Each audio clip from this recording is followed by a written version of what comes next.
Ladies and gentlemen, welcome back to Gaming with me, Tony Mo, and we are here today doing another live commentary, and we are continuing to rock and roll inside of Marked for Death. Today I'm actually doing a lot of testing over the course of the week, actually, for an upcoming loadout. That's right, I got another loadout in the works. This one is very much going to be objective themed, so a loadout that is more versatile across modes like Marked for Death and maybe even Capture the Flag.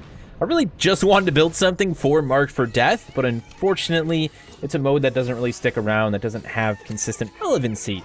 If Respawn decided to add Marked for Death Nitro into the base game,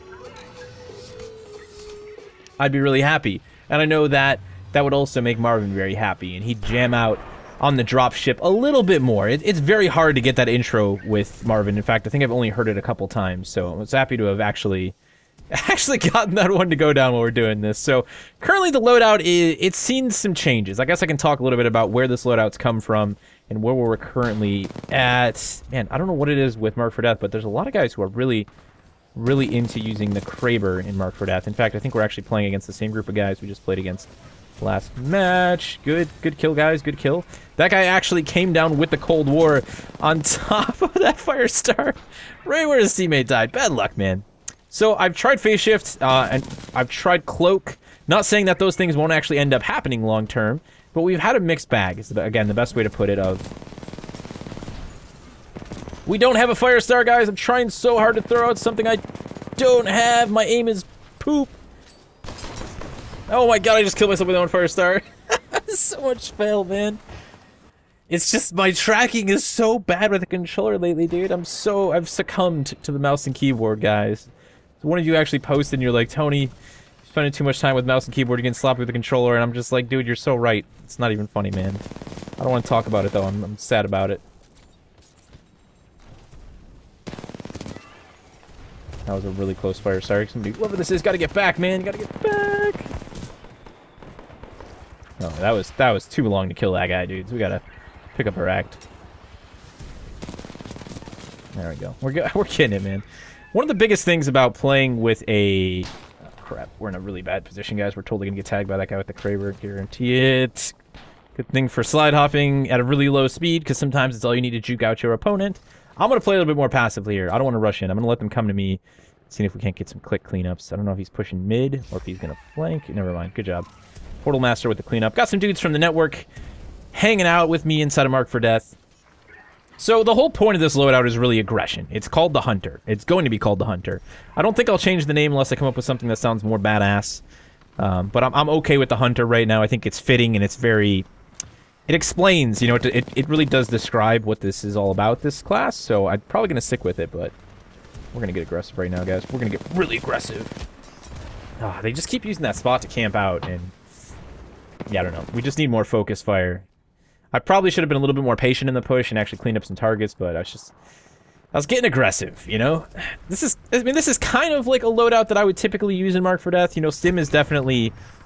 That was unfortunate. Cloak guy just hanging out nowhere. Stim is definitely a really effective tool in Marked for Death, whether you're chasing the objective or running away and trying to survive as the objective. Just that boosted survivability that you get with Stim, you know, is... You can't really beat it sometimes.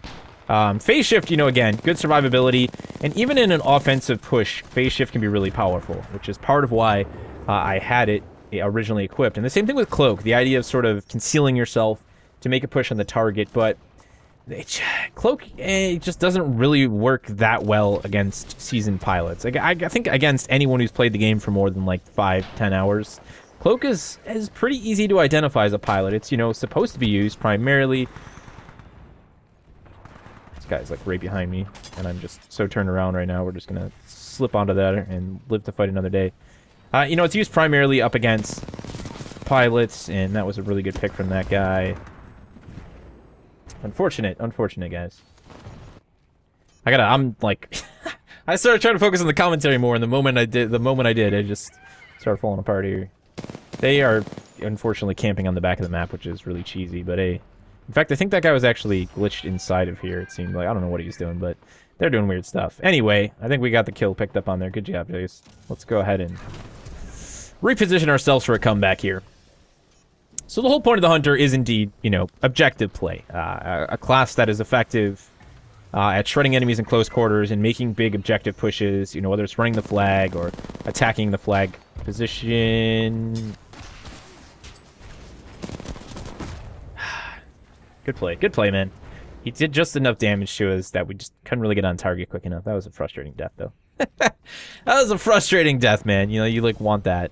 They're playing heavy defense, lots of lockdown, which is an intelligent way to, you know, really lock down your target.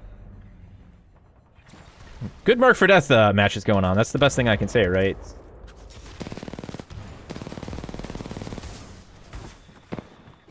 God, dude, the melee in this game is so broken. Hopefully, one of our guys can get in there. Was that a satchel charge? No, that was a... I don't actually know how that guy got killed. I think it was a satchel. He got detonated, though, man. God, the ragdolls are the best thing ever, dude. It's one of my favorite parts about Lawbreakers, actually, is zero-G ragdolls are over-the-top hilarious. But Titanfall's always had really good ragdolls. And Titanfall 2, anyways, I should say, has always had really good ragdolls. I don't actually remember the ragdolls in Titanfall 1 if they were much good. But this game, for sure. I'm going to break out that ADS to get that hard focus fire. Unfortunately, going to get shut down. Our team's cleaning them up, though. Sometimes it's just about putting pressure. You know, Mark for Death, I think, again, when I talk about it being a really competitive mode, you know, it's just about putting pressure on the enemy from multiple sides. And what we did by getting up there was make him kind of push out of that environment. You know, he was like, I don't want to be there anymore. I have to reposition and consider a different avenue.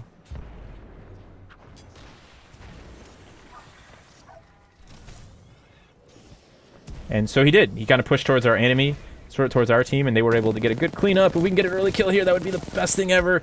Thank goodness for the massive magazine in the R97. Very forgiving weapon, which is why it is probably one of the most ridiculous weapons on PC right now.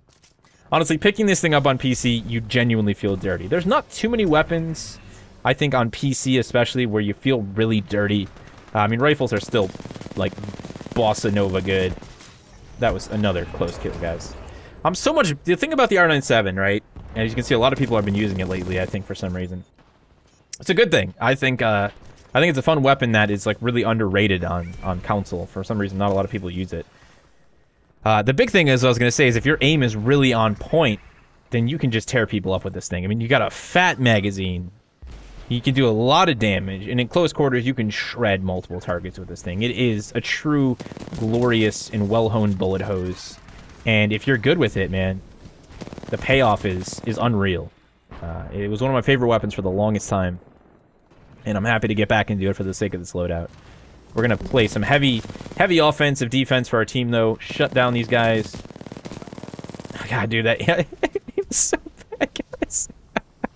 I'm sorry, dudes, but I can't... It's like, I actually played 3 warm-up matches today, and I was doing really, really well. At the 3rd warm-up match, I was like, all right, let's go do the live commentary. I played one more match with the network before actually getting in and playing Mark for Death. And I was, like, doing amazing. I was just flowing so well, and then I get in here, and I'm just... I don't know, man. I'm falling apart, guys. It's like I got stage fright or something. I'm trying to do a commentary, and I'm just...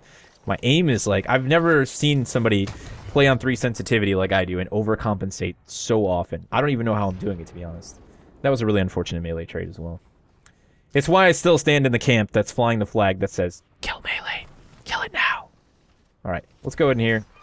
What we really want to do is... Unfortunately, our team got killed there. We're not really at a position to do anything, so we're going to fall back a little bit here. I've been trying to play a little bit more tactical. You know, I think Mark for Death is a good mode to sort of hone some of those skills.